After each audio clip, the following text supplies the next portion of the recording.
تشریف لاتے ہیں جگر گوشہ مناظر اسلام، جگر گوشہ مفتی اہل سنت حضرت علامہ مولانا پروفیسر محمد سعید سیالوی صاحب۔ نعرہ تکبیر، نعرہ رسالت، نعرہ رسالت، آستانہ عالیہ بندیال شریف، فیضان بندیال شریف۔ الحمدللہ الحمدللہ الذی زین النبیین بحبیبہ المصطفیٰ ومن علی المؤمنین بنبیہ المجتبیٰ۔ الصلاۃ والسلام علی رسولہ محمد خیر الورا۔ اما بعد فاعوذ باللہ من الشیطان الرجیم، بسم اللہ الرحمن الرحیم۔ یا ایتھا النفس المطمئنہ ارجعی الی ربک۔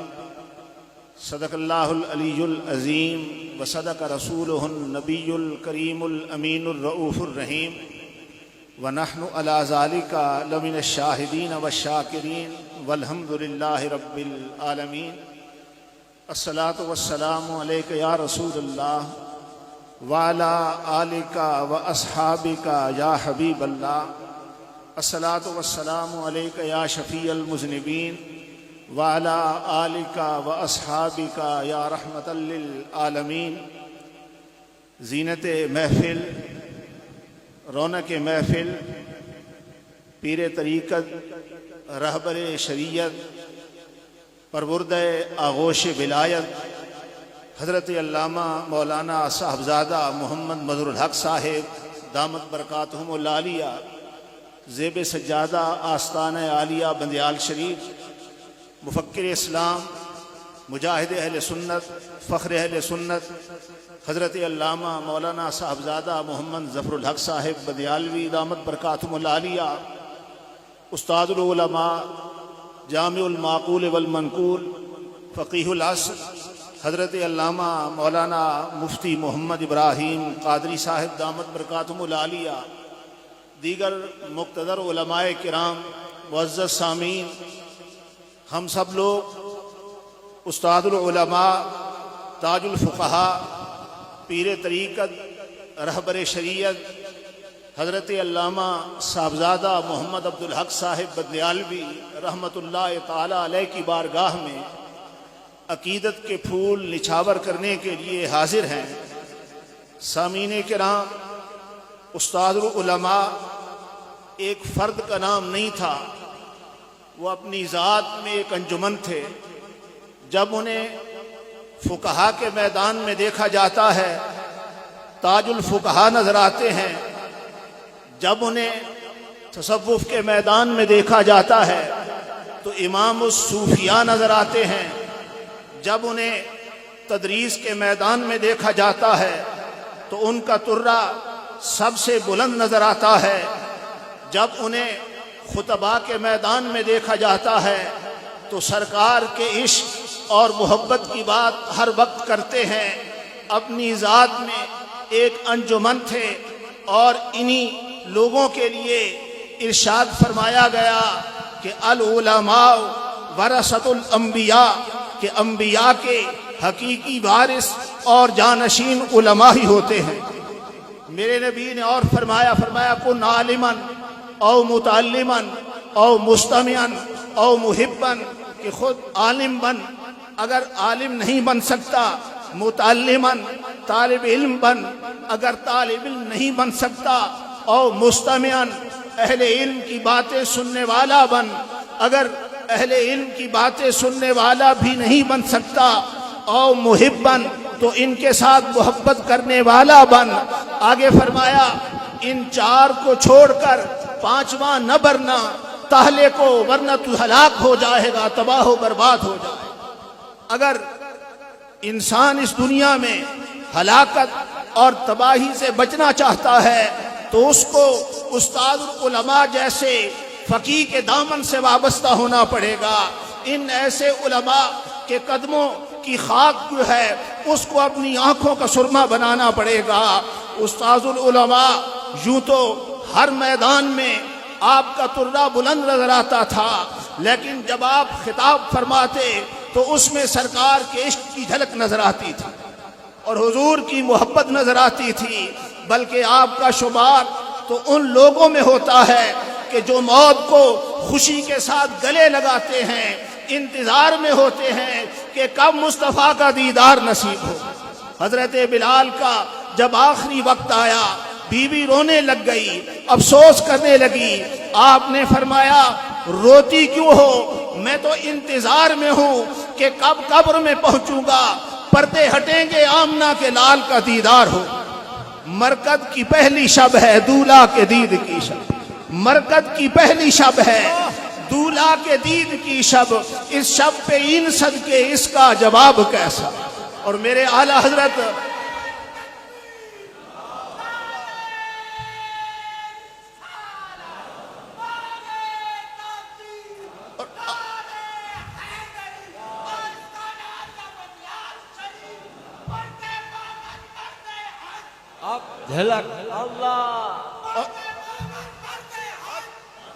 اور امام اہل سنت اعلیٰ حضرت بریلوی نے تو یہ وصیت کی تھی کہ میری قبر اتنی گہری بنانا، اتنی گہری بنانا کہ قبر میں کھڑا ہو سکوں۔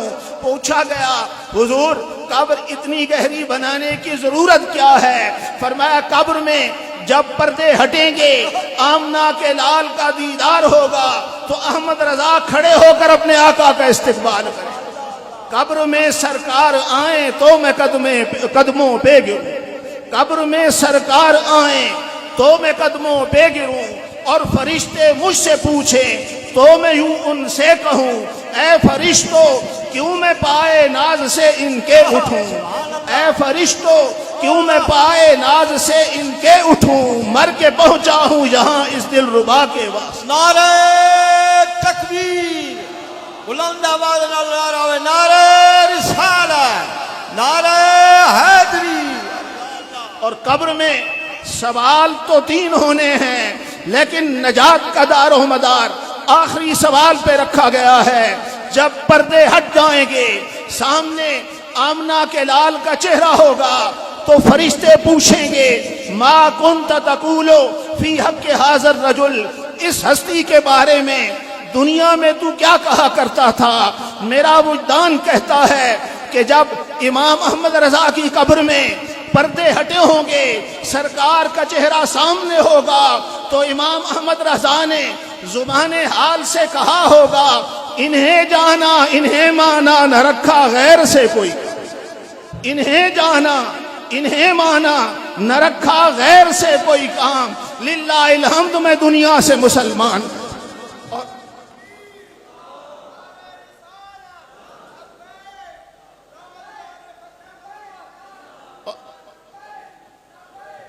اور میرا وجدان یہ کہتا ہے کہ جب استاد العلماء تاج الفقہا حضرت علامہ صاحبزادہ محمد عبدالحق بندیالوی قبر میں تشریف لے گئے ہوں گے، پردے ہٹے ہوں گے، سامنے حضور کا چہرہ ہوگا، فرشتوں نے پوچھا ہوگا تو آپ نے زبان حال سے کہا ہوگا کہ میں تو ساری زندگی یہی درس دیتا رہا کہ ان ابی و والدتی و ارضی، ان ابی و والدتی و ارضی لارض محمد منکم وقاؤ۔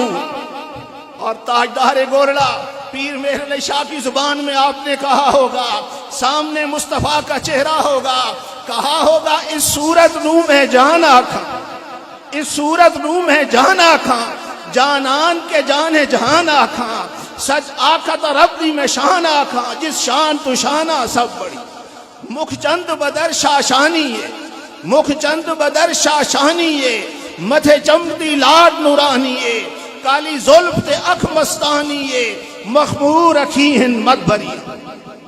اور یہ بھی یاد رکھیں کہ علماء اہل سنت جب اس دنیا سے رخصت ہوتے ہیں، جن کے دلوں میں حضور کا عشق ہوتا ہے، حضور کی محبت ہوتی ہے، منو مٹی کے نیچے چلے جائیں وہ پھر بھی زندہ ہوتے ہیں، ان کی حیات پھر بھی برقرار ہوتی ہے، بلکہ سرکار کی امت میں حضور کے کئی ایسے غلام گزرے ہیں کہ جن کے جنازوں پر میرے آقا نے کرم نوازی۔ حضرت امام نووی نے مسلم شریف کے راویوں پر بڑی جراقدہ کی ہے، انہوں نے 3 بھائیوں کا ذکر کیا ہے۔ ایک حضرت ربیع تھے، ایک حضرت ربیع تھے اور تیسرے اخاہما مسعود، ان کے بھائی مسعود تھے۔ یہ تینوں اپنے دور میں بڑے نیک تھے، بڑے متقی اور پرہیزگار تھے۔ ان میں سے ایک بھائی نے یہ قسم اٹھائی تھی کہ جب تک مجھے یہ پتہ نہیں چلے گا کہ میں جنتی ہوں یا دوزخی، جب تک اپنا ٹھکانہ جنت میں نہیں دیکھوں گا میں ہنسوں گا نہیں۔ ہنسنا چھوڑ دیا، اپنی قسم پہ پکے رہے۔ وفات ہو گئی۔ جب ان کو غسل دینے کے لیے تختے پہ لٹایا گیا، لوگ غسل دیتے چلے جا رہے تھے، وہ ہنستے چلے جا رہے تھے۔ اور ان کے جو دوسرے بھائی تھے انہوں نے قسم اٹھائی تھی کہ جب تک مجھے یہ پتہ نہیں چلے گا کہ میرا رب مجھ سے راضی ہے یا نہیں، کسی سے کلام نہیں کروں، بولوں گا نہیں۔ بولنا چھوڑ دیا، قسم پہ پکے رہے۔ وفات ہو گئی۔ ابھی ان کے بھائی مسعود کہتے ہیں کہ ہمارے بھائی کی چارپائی گھر میں پڑی ہوئی تھی، ہم نے اوپر کپڑا ڈال دیا تھا، اچانک ہم نے دیکھا حرک قدمہ، ان کے پاؤں نے حرکت کر دی، ہم پریشان ہو گئے۔ انہوں نے منہ سے کپڑا ہٹایا، اٹھ کے بیٹھ گئے اور کہنے لگے گھبراؤ نہیں، پریشان مت ہو، میں نے قسم اٹھائی تھی کہ جب تک مجھے یہ پتہ نہیں چلے گا کہ میرا رب مجھ سے راضی ہے یا نہیں، میں کسی سے کلام نہیں کروں گا۔ جب میں رب کی بارگاہ میں پیش ہوا، فاستقبلنی بروح بریحان، میرے رب نے جنت کے ریشمی ہلوں کے ساتھ میرا استقبال کیا۔ اور رب نے فرمایا جا، تو نے میری محبت میں دنیا کو چھوڑا، کلام کرنا چھوڑا، بولنا چھوڑا، جا دنیا والوں کو بتا کر آ کہ میرا رب مجھ سے راضی ہے۔ اور پھر کہنے لگے پھر میں مرنے لگا ہوں، میری روح نکلنے لگی ہے، اب دیر نہ کرنا، لمبے چوڑے اعلان نہ کرنا، کسی کا انتظار نہ کرنا، کیونکہ میں دیکھ رہا ہوں لأن ابا القاسم محمد ينتظر الصلاۃ علیہ، میرے آقا میرے جنازے میں شرکت کے لیے قبر انور سے اٹھ کر جنازہ گاہ میں تشریف لا چکے ہیں۔ رسول اللہ اپنی بزم میں تشریف لاتے ہیں، رسول اللہ اپنی بزم میں تشریف لاتے ہیں، مگر وہ دل کے اندھوں کو نظر آیا نہیں کرتا۔ اگر ہو جذبہ کامل تو اکثر ہم نے دیکھا ہے، اگر ہو جذبہ کامل تو اکثر ہم نے دیکھا ہے، وہ خود نزدیک آ جاتے ہیں، تڑپایا نہیں کرتے۔ تو سرکار ان پر کرم نوازیاں بھی فرماتے ہیں اور ان کا فیضان بھی جاری ہوتا ہے۔ جن کے دلوں میں عشق مصطفیٰ ہوتا ہے، جس قبرستان میں وہ آرام فرماز ہوتے ہیں، اس قبرستان میں جتنے مردے ہوں گے سب کو ساتھ لے کے جنت میں جائیں۔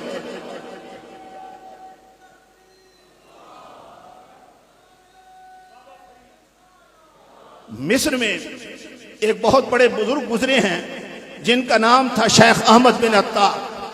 سکندریہ کے قبرستان میں ان کا مزار ہے۔ 709 ہجری میں ان کا وصال ہوا۔ ان کی وفات کے بعد فقہ حنفی کی شہرہ آفاق کتاب فتح القدیر، صاحب فتح القدیر امام کمال ابن حمام پیدا ہوئے۔ کمال ابن حمام کا وصال 816 ہجری میں ہوا۔ دونوں کی وفات میں 107 سال کا فرق بنتا ہے۔ امام کمال ابن حمام کا اپنی زندگی میں معمول یہ تھا کہ باقاعدگی کے ساتھ شیخ احمد بن عطار کی قبر پہ حاضری دیا کرتے تھے۔ ایک دن یہ گئے، وہاں بیٹھ کر قرآن کی تلاوت کر رہے تھے۔ جب اس آیت پہ پہنچے فَمِنْهُمْ شَقِيٌّ وَسَعِيدٌ، مرنے کے بعد کچھ لوگ بدبخت ہوتے ہیں، دوزخ میں چلے جاتے ہیں، کچھ نیک بخت ہوتے ہیں، جنت میں چلے جاتے ہیں۔ جب انہوں نے یہ آیت پڑھی، شیخ احمد بن عطار نے قبر کے اندر سے پاؤں سے ٹھوکر ماری اور کہا یا کمالو لیس فینا شقیٌ، اے کمال ابن حمام، جب سے میں نے اس قبرستان میں ڈیرے جمائے ہیں، پورے قبرستان میں نے دوزخی چھوڑا ہی کوئی نہیں، سب کو جنتی بنا دیا۔ ان کا مقام اتنا بلند ہے کہ زندہ ہو ان کا تصرف پھر بھی جاری رہتا ہے۔